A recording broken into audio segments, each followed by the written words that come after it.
Hello बच्चों, क्या हाल चाल। मस्त एकदम। My name is Manohar Singh Chandel और आप देख रहे हैं अपना प्यारा सा YouTube channel MP board physics 12। बच्चों, पिछले लेक्चर में हमने करंट इलेक्ट्रिसिटी को स्टार्ट करा था और उसमें एक बहुत ही बेसिक कॉन्सेप्ट हमने पढ़ा था कि जो इलेक्ट्रिक करंट होता है या जो करंट इलेक्ट्रिसिटी होती है, जिसको हम I is equal to Q upon T से अभी तक इंडिकेट करते आए थे, उसको मॉडिफाई फॉर्म में किस तरह से प्रेजेंट करते हैं। तो उसको मैंने आपको बताया था कि इंस्टेंटेनियस करंट को कैसे कैलकुलेट करते हैं, एवरेज करंट को कैसे कैलकुलेट करते हैं। आज एक हम बहुत ही इंपॉर्टेंट चीज़ डिस्कस करने वाले हैं और वो करने वाले हैं कि किसी भी जो मेटालिक जो कंडक्टर होता है, उस कंडक्टर के अंदर किस तरह से करंट का फॉर्मेशन होता है, किस तरह से करंट फ्लो होता है, उसको बहुत ही बारीकी से हम समझने वाले हैं। तो चैनल पे अंत तक बने रहिए और यदि आप पहली बार चैनल पे आए तो जल्दी से इसको सब्सक्राइब कर ले ताकि आज के वीडियो का जो भरपूर आप आनंद उठा सकें। ओके, तो शुरू करते हैं आज का वीडियो लेक्चर। और आज का जो हमारा टॉपिक रहेगा वो रहेगा कंडक्टर के अंदर किस तरह से जो है करंट पासिंग थ्रू होता है। और उसमें एक रिलेशन भी हम इस्टेब्लिश करने वाले हैं जिसको मैं राइट कर रहा हूं, relation between current and drift velocity. कौन सी वेलोसिटी? Drift velocity. ये एक नया वर्ड हमारे लिए है, ड्रिफ्ट वेलोसिटी। मैं आपको इसको भी डिटेल में डिस्क्राइब करूंगा कि ड्रिफ्ट वेलोसिटी क्या होती है। ओके, तो my name is Manohar Singh Chandel और आप देख रहे हैं अपना प्यारा सा YouTube channel MP board physics 12। शुरू करते हैं आज का lecture, relation between current and drift velocity. तो कंडक्टर को मैं सबसे पहले राइट करता हूं। देखिए, दो सिचुएशन इसमें बनती है। बहुत सारे यूट्यूब चैनल पे आपने देखा होगा कि ये वाला जो लेक्चर है इसको इतना बड़ा चढ़ा के रिप्रेजेंट करते हैं कि बच्चा जो वास्तव में जो समझना चाह रहा है वो भी नहीं समझ पाता है। तो मैंने इसको बड़ा ईजी वे में जो है आपके लिए जो है प्रेजेंट करने की कोशिश करी है, तो थोड़ा सा आप इसको ध्यान से समझिए। देखिए, एक कंडक्टर होता है। नॉर्मली कंडक्टर क्या होता है कि जैसे हमने ये एक मेटालिक कंडक्टर को ड्रा करा। ओके, अब इस मेटालिक कंडक्टर के अंदर क्या होगा, आपको पता है कि जो कंडक्टर होता है उसमें नंबर ऑफ फ्री इलेक्ट्रॉन जो होते हैं वो बहुत ज़्यादा होते हैं। और अगर आपकी नॉलेज के लिए बता दूं कि इसमें जो है 1 क्यूब मीटर के अंदर जो नंबर ऑफ फ्री इलेक्ट्रॉन होते हैं वो 10 की पावर 29 क्यूब मीटर तक होते हैं। अब सोचिए आप, 1 मीटर इस पूरे कंडक्टर का अगर एक छोटा सा क्रॉस सेक्शन एरिया अगर आप इस तरह से कंसिडर कर लें तो उस क्रॉस सेक्शन एरिया के अंदर जो है 10 की पावर 29 क्यूबिक मीटर तक नंबर ऑफ फ्री इलेक्ट्रॉन होते हैं। इलेक्ट्रॉन भी कौन से? फ्री इसलिए कि जो कंडक्टर के अंदर जो करंट की कंडक्टिविटी करने का जो काम करेंगे वो केवल और केवल फ्री इलेक्ट्रॉनों के द्वारा ही होता है। आपको पता है कि इलेक्ट्रॉन दो तरह के होते हैं, एक बाउंडेड होता है और एक फ्री होता है। जो बाउंडेड होता है न्यूक्लियस के बहुत नियर होता है और जो फ्री इलेक्ट्रॉन होता है वो आउटर सेल में होता है, वो फ्री होता है रिएक्ट करने के लिए।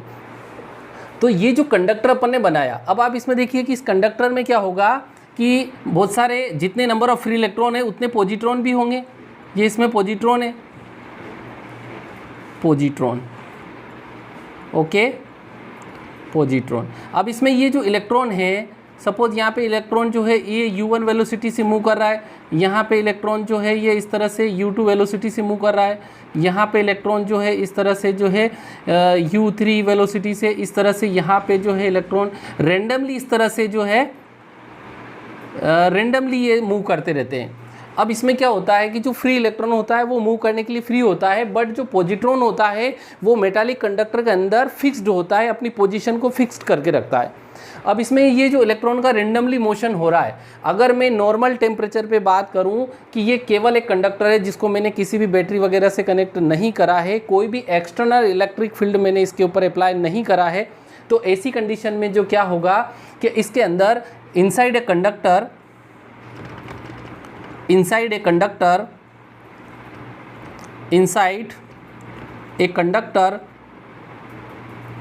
कंडक्टर एवरेज वेलोसिटी जो होगी, कौन सी वेलोसिटी होगी? इन इलेक्ट्रॉनों की, फ्री इलेक्ट्रॉनों की जो एवरेज वेलोसिटी होगी वो 0 होगी। समझना बात को, रेंडमली ये बहुत तेज़ी से मूव कर रहे हैं, बट इनकी ओवरऑल अगर हम एवरेज वेलोसिटी की अगर बात करें विदाउट एक्सटर्नल इलेक्ट्रिक फील्ड, बिना किसी इलेक्ट्रिक फील्ड को अप्लाई करें, तो इनकी एवरेज वेलोसिटी 0 होगी। ओके, बट यदि हम इसको अगर किसी बैटरी के द्वारा कनेक्ट कर देते हैं तो फिर सिचुएशन चेंज हो जाती है और उसी को हमको यूज़ करना होगा इस रिलेशन को इस्टेब्लिश करने के लिए। ओके, तो कंटिन्यू करें। देखिए इसमें एक पोजीशन को मैंने ये ड्रा कर दिया, ये नॉर्मल टेम्परेचर पे था, ओके, विदाउट किसी बैटरी की कनेक्शन के था। अब मैं इसमें एक जो है इसका फॉर्म चेंज कर देता हूँ और यहाँ पे जो है क्या कर देता हूँ, एक बैटरी कनेक्ट कर देता हूँ। पोटेंशियल डिफरेंस अप्लाई करने के लिए जो है मैंने यहाँ पे एक बैटरी को कनेक्ट कर दिया है, ये बैटरी है। ओके बच्चों, अब ये जो कंडक्टर है, इस कंडक्टर को मैंने कंसिडर कर लिया कि सपोज इसकी लेंथ जो एल है और इसका क्रॉस सेक्शन एरिया सभी जगह से सेम है, और उस क्रॉस सेक्शन एरिया को जो है हम इस तरह से कैपिटल ए कंसिडर कर सकते हैं। ओके, अब इसमें परिस्थिति क्या होगी, जब हम बैटरी अप्लाई करेंगे तो यहाँ पे ये जो पॉजिटिव टर्मिनल है, तो इस कंडक्टर का ये वाला जो एंड्स है ये पॉजिटिव पोटेंशियल पे होगा, और चूंकि ये नेगेटिव टर्मिनल है तो कंडक्टर का ये वाला जो एंड्स होगा ये नेगेटिव पोटेंशियल पे होगा। क्लियर है? अब इसका करने से क्या होगा, तो अंदर की जो सिचुएशन है वो सारी चेंज होने वाली, मैं इसको रफ कर रहा हूँ, अंदर की जो सिचुएशन है वो सारी चेंज हो जाएगी।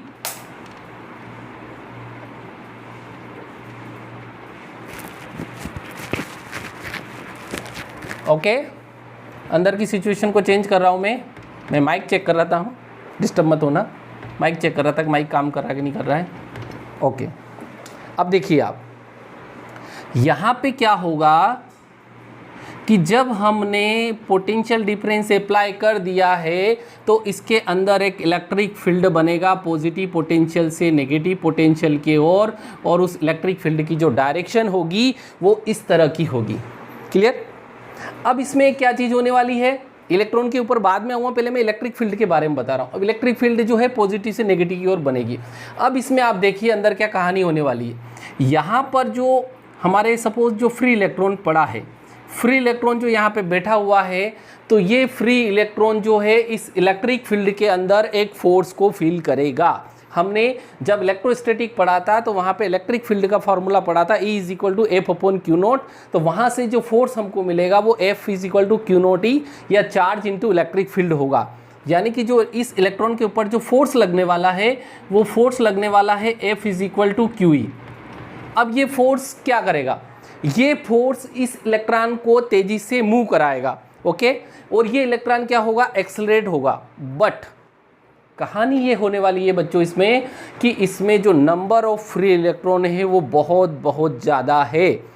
हम उसको ड्रा नहीं कर पा रहे उतने इलेक्ट्रॉन को, क्योंकि कंडक्टर को हम यहाँ पे जितने भी नंबर ऑफ फ्री इलेक्ट्रॉन है उनको अगर एक्सप्लेन करेंगे तो हमको कुछ ही इलेक्ट्रॉन को शो करना होगा, बट उनकी जो क्वांटिटी होती है बहुत ज़्यादा होती है। ठीक है बच्चों, तो इनमें जो मोशन होगा इलेक्ट्रॉनों का, वो इलेक्ट्रॉन क्या होगा कि इस बैटरी के पॉजिटिव टर्मिनल की तरफ अट्रैक्ट होगा, तो ऑब्वियसली उनकी जो मोशन की जो डायरेक्शन होगी वो इधर होगी। क्लियर है? लेकिन चूंकि नंबर ऑफ फ्री इलेक्ट्रॉन इसमें बहुत सारे ज़्यादा है, तो कुछ इलेक्ट्रॉन इधर मूव करेगा, कुछ इलेक्ट्रॉन इधर मूव करेगा, कुछ इलेक्ट्रॉन इधर मूव करेगा, कुछ इलेक्ट्रॉन इधर मूव करेगा, कुछ इलेक्ट्रॉन जो है इधर मूव करेगा। ये जो इलेक्ट्रॉन है ये लगातार अपनी डायरेक्शन को चेंज करेगा, बट कुछ न कुछ ये आगे बढ़ेगा।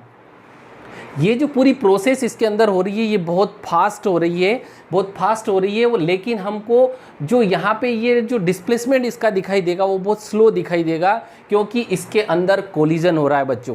क्या हो रहा है? कोलिजन। और कोलिजन किसके साथ हो रहा है? ये जो इलेक्ट्रॉन है ये इस कंडक्टर के अंदर जितने भी पॉजिट्रॉन थे जो अपनी फिक्स पोजीशन बना के बैठे हुए थे, उन पॉजिट्रॉन के साथ ये कोलिजन करेगा, उनमें आपस में टकराएगा। और आपको पता है बच्चों कि जब कोलिजन होता है तो उसकी स्पीड वेलोसिटी डाउन होती है, यानी कि वेलोसिटी में चेंज हुआ, तो वेलोसिटी में चेंज को ही हम क्या बोलते हैं? एक्सेलरेशन बोलते हैं। यानी कि इलेक्ट्रॉन एक्सेलरेट तो हो रहा है, बट उसका जो डिस्प्लेसमेंट हो रहा है वो थोड़ा थोड़ा आगे खिसक रहा है, क्योंकि ये जो इसका मोशन होगा एक तरह से आप बोल सकते हो जिगजैग की तरह इसका मोशन होता है। वो मोशन तेजी से कर रहा है लेकिन उसका डिस्प्लेसमेंट धीरे धीरे आगे की ओर हो रहा है। और ऐसा होने से क्या होगा कि ये इलेक्ट्रॉन जब इस तरफ जाएगा तो यहाँ पे अंदर वाली जो लेयर है वहाँ पे नेगेटिव चार्ज जो है एक तरह से कलेक्ट हो जाएगा, और चूंकि यहाँ पे इलेक्ट्रॉन जो है कम हो रहे हैं तो ये वाली जो लेयर है यहाँ पे एक तरह से पॉजिटिव सरफेस बन जाएगी। ओके बच्चों, मैं पेन चेंज कर लेता हूँ। अब क्या होगा कि जब इस तरह की सरफेस बनेगी तो इस इलेक्ट्रिक फील्ड के अपोजिट डायरेक्शन में यहाँ पे एक इंड्यूस्ड इलेक्ट्रिक फील्ड बनने वाला है, आई इंड्यूस्ड। ये इंड्यूस्ड इलेक्ट्रिक फील्ड कौन सा है? इलेक्ट्रॉन के मूव करने की वजह से पॉजिटिव इधर आयन या पॉजिटिव चार्ज बनने की वजह से ये इलेक्ट्रिक फील्ड बना है, इंड्यूस्ड हुआ है। इसीलिए यही सबसे बड़ा इंपॉर्टेंट फैक्ट है कि जो मेटालिक कंडक्टर होते हैं, जितने भी कंडक्टर होते हैं, उनके इनसाइड जो नेट इलेक्ट्रिक फील्ड होता है वो जीरो होता है बच्चों। और क्यों होता है? क्योंकि इनका मैग्नीट्यूड इक्वल बट अपोजिट होने की वजह से जो नेट इलेक्ट्रिक फील्ड होगा इस कंडक्टर के अंदर, जो ई नेट होगा, जो परिणामी विद्युत क्षेत्र होगा वो शून्य होगा। ओके, आगे बढ़े हम। अब हम इसमें ये जो टर्म मैंने आपको लिखी थी कि ड्रिफ्ट वेलोसिटी, अब ये ड्रिफ्ट वेलोसिटी क्या होती है? बड़ा अजीब सा वर्ड है। वेलोसिटी को हमने पढ़ा है, बट ड्रिफ्ट वेलोसिटी, ड्रिफ्ट का मतलब होता है एक्सेलरेट होना, ड्रिफ्टेड होना, नॉर्मली हम यही समझते हैं। अब इलेक्ट्रॉन के टर्म में हम ड्रिफ्ट वेलोसिटी का मतलब यहाँ पे क्या समझेंगे वो मैं आपको बताने वाला हूँ, ध्यान से सुनना। ड्रिफ्ट वेलोसिटी का मतलब होता है कि ये जो फ्री इलेक्ट्रॉन इस कंडक्टर के अंदर है, ये फ्री इलेक्ट्रॉन क्या करने वाला है? अपनी जो मोशन है वो मोशन चेंज कर रहा है, इसके अंदर वेलोसिटी चेंज कर रहा है। लेकिन जो अगर हम किसी पर्टिकुलर स्टैंड पे हम देखेंगे, हम उसको आंखों से ऑब्जर्व नहीं कर पाएंगे कि वो जो है अपनी डायरेक्शन को चेंज करा, क्योंकि इतना जल्दी वो सारा काम होता है। तो हम इसमें एज्यूम करके चलेंगे कि ये जो फ्री इलेक्ट्रॉन है ये एक लो एवरेज वेलोसिटी से इसके अंदर मूव कर रहा होगा, और वो जो लो एवरेज वेलोसिटी है इस फ्री इलेक्ट्रॉन की, उसी को हम ड्रिफ्ट वेलोसिटी बोलते हैं। और उसकी जो वैल्यू होती है वो अप्रोक्सीमेटली 10⁻⁴ मीटर पर सेकेंड होती है बच्चों, बहुत कम होती है। इसीलिए हम इस लो एवरेज वेलोसिटी को ही ड्रिफ्ट वेलोसिटी बोलते हैं। ओके, तो फिर से समझा दूं मैं, ड्रिफ्ट वेलोसिटी क्या होती है? ड्रिफ्ट वेलोसिटी का मतलब होता है the average velocity of free electron inside a conductor when electron moves from negative terminal to the positive terminal. अब हमको यहाँ पे एक चीज़ पता चल गई कि जब ये इलेक्ट्रॉन इस पॉजिटिव की तरफ अट्रैक्ट होगा तो ये जो बैटरी है ये सोर्स ऑफ एनर्जी का काम कर रही है। तो सोर्स ऑफ एनर्जी की वजह से क्या होगा कि इलेक्ट्रॉन की अपोजिट डायरेक्शन में इसमें करंट बनना शुरू हो जाएगा बच्चों। क्या शुरू हो जाएगा? करंट बनना शुरू हो जाएगा। और इसी करंट और इस ड्रिफ्ट वेलोसिटी में, जिस ड्रिफ्ट वेलोसिटी को हम वीडी से शो करते हैं और उसकी डायरेक्शन ये है, हमको रिलेशन एस्टेब्लिश करना है बच्चों। ओके, तो इस रिलेशन को मैं एक्सप्लेन करता हूँ, फिर से रिपीट कर दूँ अभी तक हमने इसमें क्या पढ़ा है। बड़ी ये क्लासिकल स्टोरी है, बहुत सारे जो यूट्यूबर है मैंने भी देखा है, वो क्या करते हैं कि इसको इतना बड़ा चढ़ा के रिप्रेजेंट करते हैं कि बच्चा जो उसमें जो एग्जैक्ट जो चीज़ पकड़ने वाली होती है, समझने वाली, वो समझ नहीं पाता है। फिर से रिपीट कर दूं, हमने कंडक्टर की दो पोजीशन ली अलग अलग। पहली पोजीशन में हमने क्या करा कि नॉर्मल टेम्परेचर पे उस कंडक्टर के अंदर हमने देखा कि जो नंबर ऑफ फ्री इलेक्ट्रॉन होते हैं जो कि बहुत ज़्यादा होते हैं, अप्रोक्सीमेटली 10⁻29। और अगर हम कूलाम में बात करें तो एक कूलाम चार्ज के अंदर जो नंबर ऑफ फ्री इलेक्ट्रॉन होता है बच्चों, हमने पहले चैप्टर में पढ़ा था, 6.25 × 10⁻18 कूलाम होता है। अब सोचिए आप कितने नंबर ऑफ फ्री इलेक्ट्रॉन होते हैं। तो वो जो नंबर ऑफ फ्री इलेक्ट्रॉन होते हैं वो विदाउट एक्सटर्नल फील्ड क्या करते हैं, रैंडमली तेजी से अंदर मोशन करते हैं, क्योंकि उनके ऊपर कोई फोर्स नहीं लग रहा होता है, वो फ्री होते हैं उस कंडक्टर के अंदर। बट जो पॉजिट्रॉन होते हैं वो पॉजिट्रॉन अपनी पोजीशन फिक्स करके रखते हैं, इसलिए उस कंडक्टर के अंदर जो इलेक्ट्रॉनों की जो एवरेज वेलोसिटी होती है वो जीरो होती है। बट जैसे ही हम एक्सटर्नल इलेक्ट्रिक फील्ड अप्लाई कर देते हैं, जैसा कि मैंने यहाँ पे बैटरी के थ्रू इसमें पोटेंशियल डिफरेंस अप्लाई करा है, जिससे यहाँ पे इलेक्ट्रिक फील्ड बनेगा, वो इलेक्ट्रिक फील्ड इस तरह से बनेगा, इनसाइड आउटसाइड मैंने दोनों शो करा है।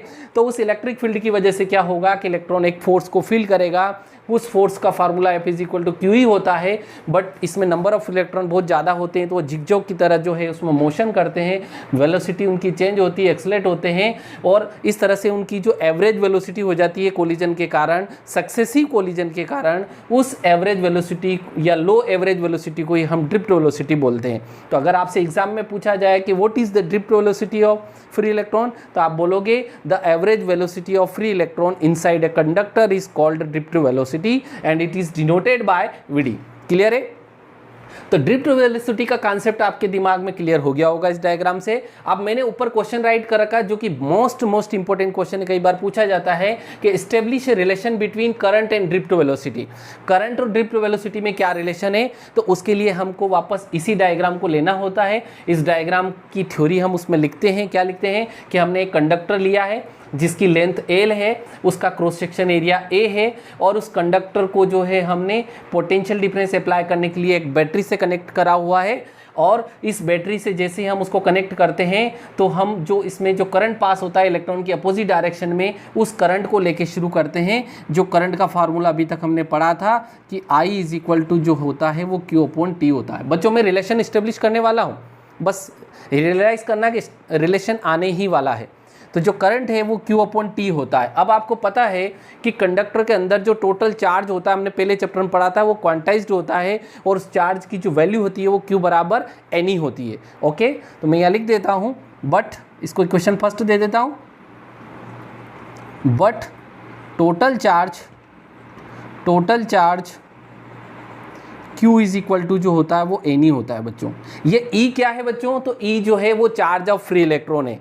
ये जो फ्री इलेक्ट्रॉन कंडक्टर के अंदर है उनका चार्ज है। और N क्या है? ये N सबसे इंपॉर्टेंट चीज़ है। ये कैपिटल N जो है इस कंडक्टर के अंदर total number of free electron है, टोटल नंबर ऑफ इलेक्ट्रॉन। यहाँ लिख देंगे where capital N is equal to total number of free electron. कौन से इलेक्ट्रॉन? Free electron. ये सबसे इंपॉर्टेंट चीज़ है, फ्री इलेक्ट्रॉन लिखना जरूरी है, फ्री इलेक्ट्रॉन। ओके, अब total number of free electron तो हमको मालूम है N है, लेकिन अगर हम इसके पर्टिकुलर किसी एक यूनिट की बात करें तो वहाँ पे अगर मैं यूँ बोलूँ कि number of free electron in per unit volume, इस कंडक्टर के किसी एक पर्टिकुलर क्रॉस सेक्शन एरिया में नंबर ऑफ फ्री इलेक्ट्रॉन कितने हैं, तो अगर मैं उसको स्मॉल n कंसिडर कर लेता हूँ, if small n is the number of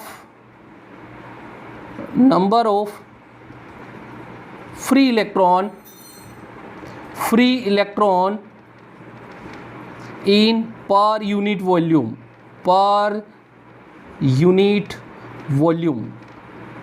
तो ऐसी कंडीशन में स्मॉल n की जो वैल्यू हो जाएगी बच्चों वो हो जाएगी कैपिटल N अपॉन L, और इसको हम इक्वेशन नंबर 2 दे दें, या यहाँ से राइट कर लें कि और करके हम कैपिटल N की वैल्यू को कैलकुलेट करें तो ये L उधर चला जाएगा तो N इंटू L हो जाएगा। ओके, तो ये जो total number of free electron होगा ये होगा small n into L, where small n जो है वो क्या है? Number of free electron in per unit volume inside a conductor. तो हम ऊपर इक्वेशन नंबर फर्स्ट में जो चार्ज है उस चार्ज को रिप्लेस करेंगे तो उसकी जगह N ही लिखना होगा, और N की वैल्यू N इंटू L है, तो कुल मिला के जो है हमारे पास ये जो Q हो जाएगा, ये चार्ज Q हो जाएगा, ये हो जाएगा स्मॉल n E और L हो जाएगा बच्चों। ठीक है, अब ये N जो है ये यहाँ पे लेंथ है, तो लेंथ की जगह क्या लिख देंगे? पर यूनिट वॉल्यूम पे। तो वॉल्यूम को अगर मैं V कंसिडर करता हूँ, वॉल्यूम को क्या कंसिडर करता हूँ? अगर V कंसिडर करता हूँ तो V के फॉर्म में अगर मैं इसको राइट करूँगा तो ये NV हो जाएगा। क्या हो जाएगा? NV। अगर वॉल्यूम V कंसिडर कर लूँ तो पर यूनिट वॉल्यूम निकालने के लिए मुझे वॉल्यूम से डिवाइड करना होगा, तो small n is equal to हो जाएगा कैपिटल N अपॉन V, या capital N is equal to N into V हो जाएगा, वेयर V क्या है? V है वॉल्यूम ऑफ दिस कंडक्टर, और हमको पता है कि इस कंडक्टर का जो वॉल्यूम होगा वो होगा length into breadth into height. Okay, LBH। अब आपको L तो पता है कि इस कंडक्टर की जो लेंथ है वो L है, बट आपको ब्रीथ और हाइट के बारे में अगर आप क्रॉस सेक्शन एरिया उसका ले लो कि साइड इंटू साइड जो होता है वो एरिया होता है, तो B इंटू H को हम A लिख सकते हैं। तो कुल मिला के हमारे पास V की जो वैल्यू हो जाएगी वो A इंटू L हो जाएगी, और ये जो V की वैल्यू है बच्चों ये यहाँ राइट कर देंगे, और इस तरह से ये जो कैपिटल N की जो वैल्यू है वो यहाँ पे राइट कर देंगे, तो हमारे पास एक नया फार्मूला बन जाएगा। ओके, मैं फार्मूले को यहाँ राइट कर रहा हूँ। तो आप देखिए ऊपर चार्ज जो होगा, total charge Q is equal to कितना होगा? तो कैपिटल N का मतलब N इंटू V, और V की वैल्यू है AL, तो N बराबर जो हो जाएगा वो हो जाएगा A, ये वाला N A L, और साथ में जो E था तो वो E ऐसा का N L A E as it is. Okay, इसको इक्वेशन नंबर दे देता हूँ मैं 2, फिर से रिपीट कर रहा हूँ। देखिए ये AL को हम यहाँ पे राइट करेंगे तो N AL हो जाएगा, N AL हो जाएगा, और ये चीज़ जब यहाँ आएगी तो साथ में E भी उसमें मिल जाएगा, तो Q is equal to NaL E हो जाएगा। अब हमको टोटल चार्ज मालूम पड़ गया इक्वेशन फर्स्ट में। अब हमको इस T को फाइंड आउट करना है। इस t को फाइंड आउट कर लेंगे तो ये दोनों वैल्यू इक्वेशन फर्स्ट में पुट कर देंगे तो हमको करंट और ड्रिफ्ट वेलोसिटी में रिलेशन मालूम पड़ जाएगा। ड्रिफ्ट वेलोसिटी आने ही वाली है। ओके, तो मैं टाइम का फॉर्मूला हमको पता है, टाइम इज इक्वल टू क्या होगा, डिस्टेंस अपॉन स्पीड, ये टाइम का फॉर्मूला। अगर टाइम को t लेता हूँ और डिस्टेंस चूंकि जितना कंडक्टर की लेंथ है उतना ही तो डिस्टेंस ट्रेवल करना होगा उसको, तो ये हो जाएगा l। और स्पीड, किस स्पीड से वो इलेक्ट्रॉन मूव कर रहा है, लो एवरेज वेलोसिटी से, लो एवरेज स्पीड से वो मूव कर रहा है और उसको हम vd लिखेंगे। तो इस तरह से ये जो हो जाएगा ये बच्चों vd हो जाएगा। अब हम क्या करेंगे कि इसको इक्वेशन नंबर 3 दे देंगे। अब इक्वेशन नंबर 2 और इक्वेशन नंबर 3 से जो है q और t की वैल्यू को हम इक्वेशन फर्स्ट में राइट कर देंगे तो हमको रिलेशन मिल जाएगा। तो हम लिख देंगे by equation number 2 and 3 put in equation number 1। तो हमारे पास जो करंट हो आएगा वो I is equal to Q और Q की वैल्यू जो है वो NaL इंटू E और अपोन में टाइम, और टाइम की जो वैल्यू है वो L अपॉन VD है बच्चों। अब L से L बच्चों कैंसल आउट हो जाएगा, VD ऊपर चला जाएगा तो I इज इक्वल टू आ गया NeA/VD। This is the final relation between electric current and drift velocity. Okay, जिसमें n जो है वो क्या है, पर यूनिट वॉल्यूम में नंबर ऑफ फ्री इलेक्ट्रॉन है, E चार्ज ऑफ इलेक्ट्रॉन है, A cross section area of this conductor है। फिर से रिपीट कर दूँ, फिर इसमें एक छोटा सा रिलेशन और इसमें आगे आता है, वो भी मैं इसी में समझाऊंगा कि हमको रिलेशन बताना था करंट और ड्रिफ्ट वेलोसिटी में क्या रिलेशन है। उसके लिए हमने एक कंडक्टर को लिया, कंडक्टर में पूरी स्टोरी हमने समझी। स्टोरी में हमने करंट का फार्मूला लिया, चार्ज अपॉन टाइम होता है। फिर हमने चार्ज को फाइंड आउट करने के लिए जो है टोटल चार्ज का फार्मूला लिखा, Q is equal to NE। फिर जो कैपिटल N है वो टोटल नंबर ऑफ जो फ्री इलेक्ट्रॉन है, तो total number of free electron के लिए हमने क्या करा कि पर यूनिट वॉल्यूम इलेक्ट्रॉन को निकाला कि कितने फ्री है। तो पर यूनिट वॉल्यूम में number of free electron small n है तो उसको बड़े n को v से डिवाइड कर देंगे तो टोटल n की वैल्यू n इंटू वी हो जाएगी। v क्या है, वॉल्यूम ऑफ दिस कंडक्टर, और इस वॉल्यूम कंडक्टर का जो वॉल्यूम होगा वो length into breadth into height होगा। l हमारे पास लेंथ है, ब्रीथ और हाइट को हम क्रॉस सेक्शन एरिया कंसिडर कर लेंगे तो वॉल्यूम A इंटू एल आएगा। ये सारी वैल्यू ऊपर चार्ज में पुटअप कर देंगे और इक्वेशन नंबर 2 बन जाएगा। फिर हम टाइम को निकालने के लिए फार्मूला यूज़ करेंगे, टाइम बराबर स्पीड अपॉन डिस्टेंस। ये वैल्यू पुट करेंगे तो डिस्टेंस तो हमारी एल हो जाएगी, जितनी कंडक्टर की डिस्टेंस है उतनी तो वो ट्रेवल करेगा, और एवरेज जो उसकी वेलोसिटी है वो VD है। इसको पुटअप करेंगे, एल से एल कैंसल आउट हो जाएगा, तो ये रिलेशन आ गया। ओके, अब इसमें एक और इम्पोर्टेंट फैक्ट आती है कि इस कंडक्टर के अंदर जो करंट फ्लो हो रहा है उस करंट की करंट डेंसिटी क्या है। ओके, करंट डेंसिटी मीन्स धारा घनत्व। तो करंट डेंसिटी जो है वो वेक्टर क्वांटिटी होती है और उसका फॉर्मूला मैं यहाँ पे राइट कर रहा हूँ। तो एक रिलेशन अलग से पूछा जाता है आगे कि also establish a relation between electric current या drift velocity and current density. तो करंट डेंसिटी के लिए मैं आगे बढ़ा रहा हूँ, करंट डेंसिटी। करंट डेंसिटी को हम J से राइट करते हैं, वेक्टर क्वांटिटी है, और ये होता है करंट डिवाइडेड बाय एरिया, यानी कि J बराबर I अपॉन A होता है। इसको इक्वेशन नंबर जो है 3 ये 4 हो गया, ये 5 हो गया। इक्वेशन नंबर 4 में जो करंट की वैल्यू है वो 5 में राइट कर दो तो हमको इसमें रिलेशन आ जाएगा। तो ये हो जाएगा J is equal to NeA/VD upon A। A से ये कैंसल आउट हो जाएगा तो J is equal to NeVD। This is the relation between current density and drift velocity. तो अगर आपसे एग्जाम में ये पूछा जाता है कि establish a relation between current density and drift velocity, तो आपको सबसे पहले एक रिलेशन इस्टेब्लिश करना होगा जो कि इलेक्ट्रिक करंट और ड्रिफ्ट वेलोसिटी के बीच में होगा। उसको मैंने समझाया है, आई होप वो पूरा आपको समझ में आया होगा। और उसके बाद करंट डेंसिटी की डेफिनेशन यूज़ करके J is equal to I upon A होता है, उसको यूज़ करके यानी कि per unit cross section area में कितना करंट फ्लो होता है वो उसकी करंट डेंसिटी होती है। कंडक्टर के अंदर पर यूनिट एरिया से कितना करंट पास हुआ वो उसकी करंट डेंसिटी होगी। ओके, तो करंट डेंसिटी में हम यहाँ पे करंट की वैल्यू को पुट कर देंगे तो हमारे पास फाइनल रिलेशन आ जाएगा। ओके, तो इस तरह से आज का जो हमारा पूरा जो लेक्चर है ये इस तरह से इसका दी एंड होता है। अगर आपको लेक्चर अच्छा लगा है तो इसे लाइक करें और हाँ, ज़्यादा से ज़्यादा बच्चों तक इसको शेयर करें ताकि जो बच्चे इसका उपयोग करना चाह रहे हैं सभी तक ये पहुँचे। और यदि आप चैनल पे पहली बार आए हैं तो प्लीज़ इसको सब्सक्राइब ज़रूर करें, क्योंकि आपके सब्सक्राइब करने से मुझे हौसला मिलता है और मैं आपके लिए जो है और अच्छे से अच्छे जो है लेक्चर तैयार करने की कोशिश करता हूँ। Okay, thank you guys.